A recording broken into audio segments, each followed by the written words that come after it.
தனுசு ராசியை சேர்ந்த அன்பு உறவுகளுக்கு இந்த வாரத்துடைய ராசி பலன்களை நாம் காண இருக்கின்றோம்.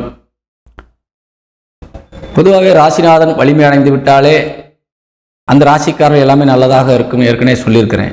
அதே நேரத்திலே உங்கள் ராசிநாதன் வலிமையடைந்து 7ஆம் இடத்துல போய் உட்கார்ந்துருக்கார், நேராக உங்கள் ராசியை பார்த்துட்டு இருக்கார். இப்போ அதே நேரத்தில் அங்கே புதன் கிரகம் குருவோடு இணைந்திருக்கின்றது. புதன் 7 குடையவன் ஆட்சி பலம் அடைந்திருக்கின்றார். குருவும் புதனும் இணைந்தால் புனிதனாவான் என்பது ஒரு சொல்லாக இருக்கின்றது நம்முடைய சாஸ்திர குறிப்பிலே.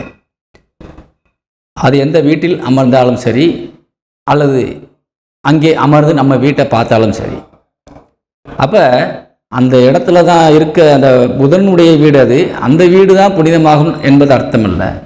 அங்கே அமர்ந்து அந்த 2 கிரகங்களும் நேரடியாக நமது வீடை பார்க்கின்றார்கள், தனுசு வீடை பார்க்கின்றார்கள். அப்போ நம்ம வீடும் அந்த புனிதத்தன்மை அடைந்து விடும். பொதுவாக குருவுக்கு புதன் ஆகாது.